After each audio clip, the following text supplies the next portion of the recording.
The term right-of-way might be familiar when it comes to driving, but it's also a phrase that's critically important when it comes to operating a railway. Welcome to our latest edition of Hidden Tracks, Stories from Bart. This time on our podcast series, we're going to learn about Bart's right-of-way team. That's a group that plays a critical role in making sure the trains keep running. We'll get an inside look at the train control group that maintains some 5,000 critical assets at Bart. We'll also learn about the right-of-way crews that work to keep debris and other obstacles off the tracks. It's an around-the-clock job that becomes even more important during a stormy winter, such as what the Bay Area's been experiencing. And I'm now speaking with Douglas Kennedy. He's a manager of our train control section, talking about train control. And Doug, first of all, thanks for your time with this. Oh, no problem at all. Yeah, I think for a lot of our writers, they probably haven't even heard the term train control before. And I think for those who have, maybe they don't fully understand what it means. Can you explain it? And how does train control come into play when it comes to the BART system? So train control is what allows the BART trains to move in automatic. BART system is divided up into about 2,300 track circuits, which monitor the movement of the trains by detecting their occupancy all over the system. These track circuits not only keep track of the trains, but they actually send signals to the trains to tell them how fast to go, where to stop, where to turn, when to open the doors up. Beyond all that, what it allows us to do with train control is actually keep the trains at a safe distance from one another, prevent collisions inside the system, and just to maintain safe headways throughout the system. Beyond all the track circuits in the system, train control also is responsible for 500 plus switch machines, which are responsible, of course, for moving the trains from track to track to get them to different destinations, as well as all the wayside signal lights, and, of course, all the vital logic controllers and relays and such that keep it all working together. It also links back to our everything, links back to our operations control center, which allows the train controllers to make adjustments to the train control system in real time, on the fly. So any situation that arises in the system, they're able to modify some of the parameters to keep the trains moving. I'm fascinated by some of the numbers here. You mentioned the BART system has 2,300 track circuits. That seems like an incredible number. And when you think about BART, I mean, really what it is, it's this gigantic electrical train system, and it's very complicated, isn't it? It is highly complex, absolutely. 2,300 is actually a touch more than that. The circuits themselves range from about 300 feet long up to about 1,100 feet long, with most of them being about 700 foot, about the length of a 10-car train. You get up 110 plus miles of track, and you end up with a lot of track circuits. Yeah, and what this all comes back to, of course, is keeping the trains in automatic train control. Talk a little bit about that. I think some writers kind of know that, but maybe some don't. Why is that important, and what does it mean for the speed of our trains? Automatic train control, what it allows for is it allows for trains to move at their maximum available speed at any given time. When trains get pulled out of automatic train control for some reason, they need to go into what we call road manual here at BART. And when the trains are operated manually, their maximum speed's only 25 miles an hour on the main line. So if the train's going over 25, it's an automatic. Safety is probably the biggest thing that comes along with the train control system, and the ability to monitor the trains automatically and to keep them essentially away from one another as they're going through. Also allows the trains to fully pull into every station, fully berth, and open the doors, usually right at those little black markers on the platform. Yeah, and you mentioned safety. That's, of course, critical, too, and that extends to some of your responsibilities. I'm thinking specifically of the Wayside folks and for crews to be able to do work on the rail. That really does involve your team as well. Absolutely. So there are a slew of rules that govern wayside access, working around the trains, just being in the right-of-way. Train control is responsible for setting up and taking down the work areas, actually for every crew that goes wayside, not just train control department, but for any other department that needs to enter the wayside. We establish speed restrictions to slow the trains down when passing through work areas, and what we call prohibits, which are electronic gates or electronic locks that we use to keep trains out of particular work areas while crews are working wayside. Beyond that, as part of the crew itself, we have wayside lights that we employ to warn other on-rail equipment of our work area. And we employ watch people, too, that stand by and keep an eye out for potential hazards while we're wayside.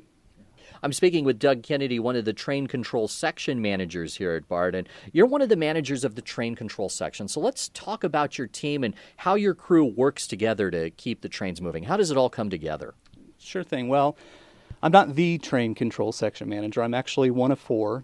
Each one of us has got a specialized discipline that we're assigned to, and so my particular specialty, and I work with my crews, is on capital projects and capital improvements. So my project crew is responsible for installing new equipment that's coming into the system through these capital improvement projects to better improve the system. So nightly we're going out and we're taking it apart one piece at a time and putting new goods in.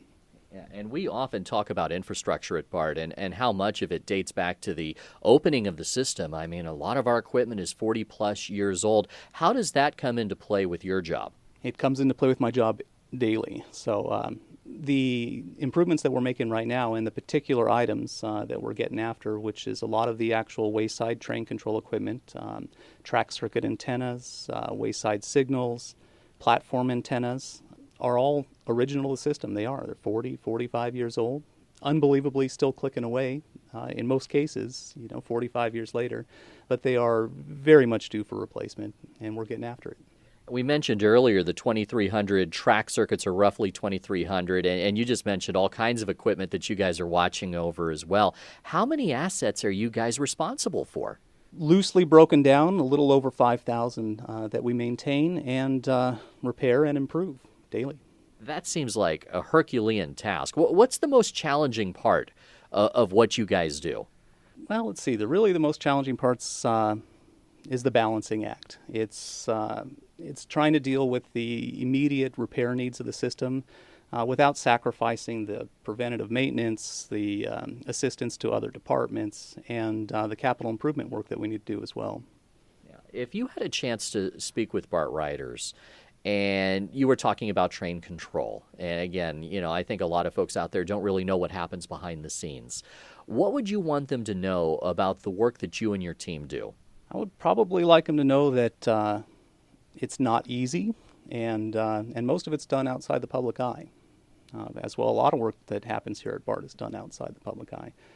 Our Wayside Access is restricted during the day. We can get out and do a little bit of work during the day, but the bulk of our work really does happen on the graveyard shift during non-revenue hours between about 1:30 in the morning and 4 o'clock in the morning. It's all systems go. We work.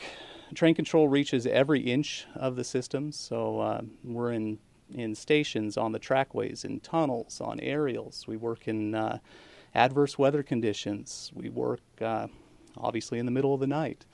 So it can be dangerous and challenging and exciting at times too. The other interesting thing about it is not only do these guys need to have sort of like a this roughneck mentality of getting out there in the middle of the night, but these are highly educated, highly trained electronic technicians that need to have the skills to work on this very technical equipment. I would guess so, and it seems like time is really of the essence there. In other words, you only have a certain amount of time in those overnight hours to really get the work done that needs to happen. It is. So it takes a lot of planning, a lot of scheduling, and prep work. So when the trains go to bed for the night, we're on it. We're out there and hitting the ground running. What's the most satisfying part of the job for you? Fixing things. Love to fix things. Knocking out a persistent problem that's been ageless. It's really nice to get something put away and put to bed. Definitely. Doug Kennedy, one of our train control section managers. Thank you so much for joining us. Oh, well, you're very welcome. And now here's part 2 of our Right of Way podcast, where we learn more about what Bart does to keep the trackway open during what's been an especially stormy winter season. And I'm now speaking with Mark Rubenacre, who's a Structures 4 worker here at Bart, and he's been with Bart for 18 years. Mark, pleasure to talk to you. Yeah, thank you. So maintaining the right-of-way for our trains, obviously very important, and it's a team effort here at Bart. Now, you're a Structures 4 worker, so let's start there. Kind of describe your job and tell me what you're focused on. Well, I'm focused on maintaining the right of way in these storms where we get a lot of water or a lot of issues with trees and stuff like that. So my main focus is on what areas to hit hard when they need us out there. So most of the time, San Francisco is a big part of the areas that we need to maintain. A lot of water out there, a lot of trees that we have issues with. Daly City is one of the main problems that we have. There's a lot of trees in the area, and we've had 2 issues with that already. So that's one of our points. We try to keep guys on the East Bay side and on the West Bay. So we cover the lines, the Alameda line, which is basically anywhere from Fremont out to Oakland.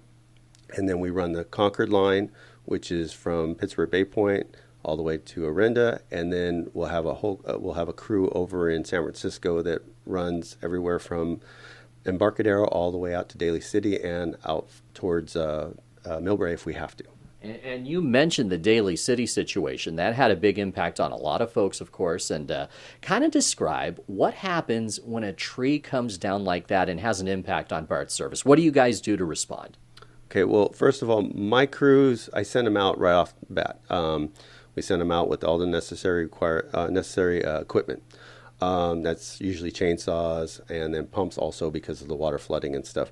But in terms of what happened over at Daly City, my guys were already set up over in San Francisco, and my job is to make sure that Central knows that I have crews in the required areas.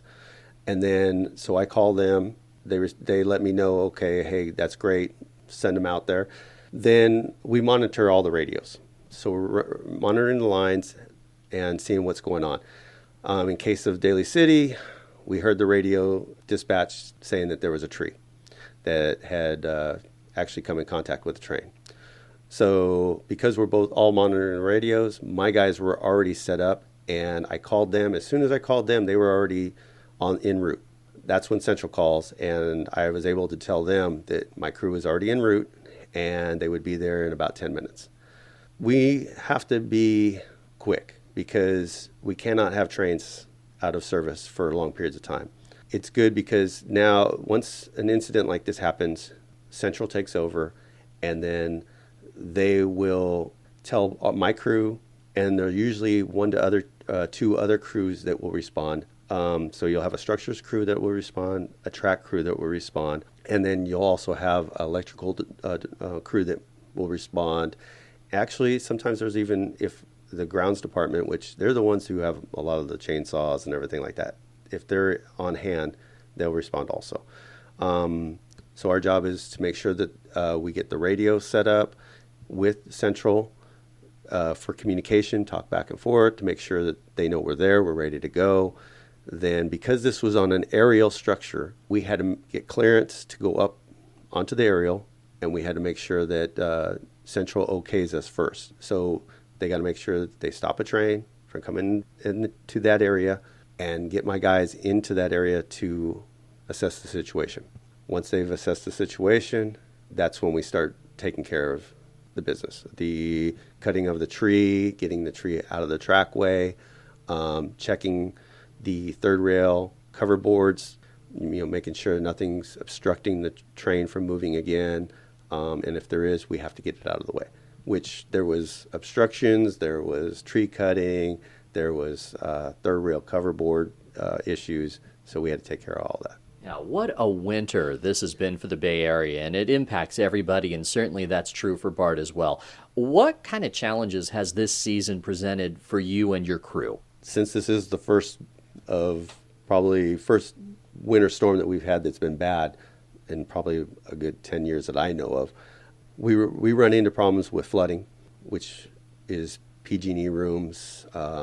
We have flooding in drain grates. Different lines have different problems. Richmond usually has a couple areas where they flood, which we've kept from happening lately by cleaning out all the drains. Concord line, which we have one area that we watch because of a slide area, which normally you wouldn't have this problem, but apparently with all the rain, it's caused the side of the the hill to start sliding a little bit.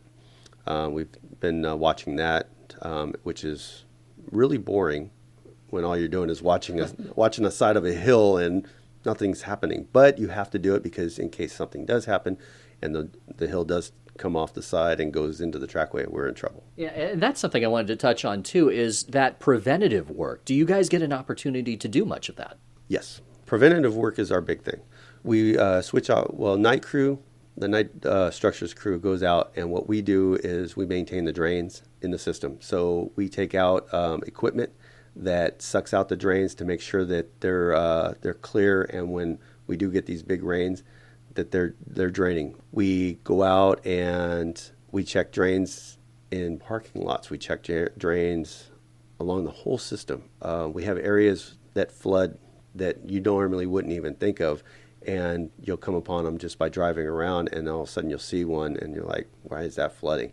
And it's just, sometimes it's a basketball, a lot of paper, a lot of plastic goods that get into these drains that we have to go and find. And once we take those out, everything releases. The PG&E rooms stuff, the grates are in the street, and so the water has a free flow right into there. We have some pumps in those stations usually, but sometimes there's so much water that they shut off. So we have to get in there, we have to turn them back on, and hopefully they're not broken. And or we'll take out some pumps and pump out the water in certain areas. But preventative, we try to head off the rain and the storms by getting crews into locations that we know are going to have problems, and we try to make sure that we get those taken care of ahead of time. Taking care of the drains. We go in there usually once a month.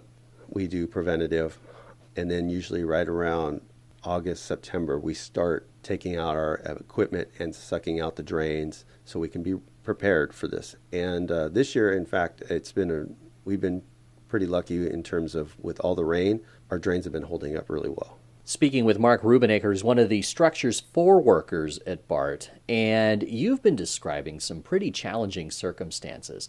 I would think you have to do a lot of your work in less than ideal conditions. Does it ever get dangerous? Well, we're very safety conscious.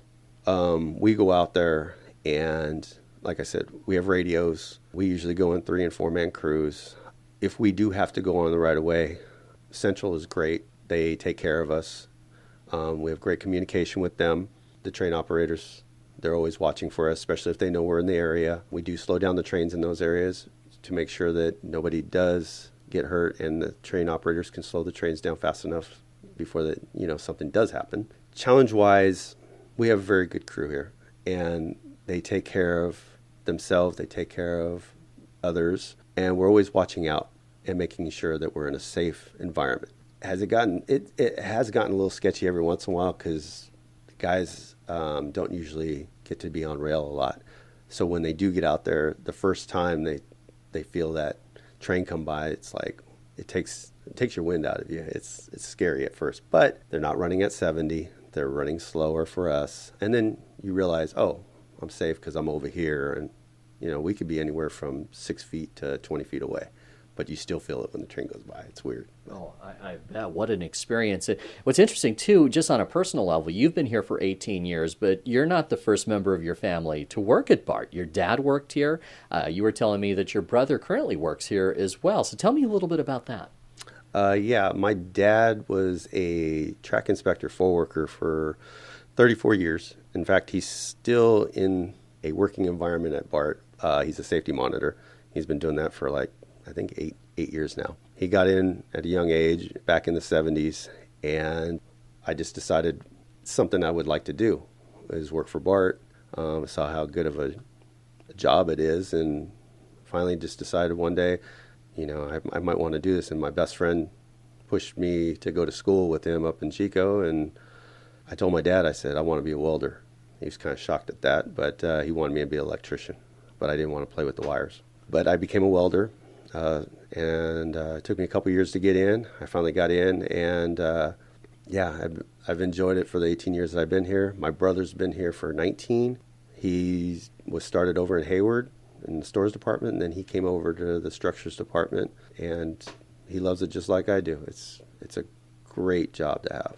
I like to say a lot of the important work at Bart happens behind the scenes. Our passengers will never see it. If you had a chance to share about your experience about your job with the folks who ride Bart, what would you want them to know?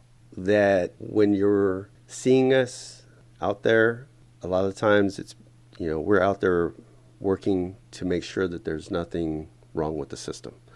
Our job is to maintain this system to assure that the people are getting to their areas of work and, families on time and safe. On the backside of everything, we're constantly fixing stuff to make sure we're out there, we're keeping up the maintenance, trying to clear drains, like I said, for the storms. We're trying to maintain the rail, which the track department takes care of, and we try to help them. We're supporting, our department's a big support group. We support all of the different departments at BART. We supply support for the electricians when they go out. We're the ones going out there and helping them do their electrical work. The track department, we help them with the shutdowns and stuff, making the rail quieter and safer. We're out there. You don't always see us because a lot of the work gets done on nights, which is a blanket area work time, and that's anywhere from about 1:30 until 4 o'clock. Before then, we're getting all our equipment ready to start the jobs. And then once we're out there, a lot of times you don't see what's going on because we're in tunnels or we're up on aerials, and we're not in areas where a lot of people see us, but we're maintaining the system to make sure that everyone's safe. Structures 4 worker Mark Rubenaker, thank you so much for joining us. Thank you. Appreciate it. And thanks for listening to the latest edition of Hidden Tracks, Stories from Bart. You can subscribe to our podcasts on iTunes, as well as follow us on SoundCloud. We also make Hidden Tracks available via Google Play, Stitcher, and at the new home for our series, bart.gov/podcasts.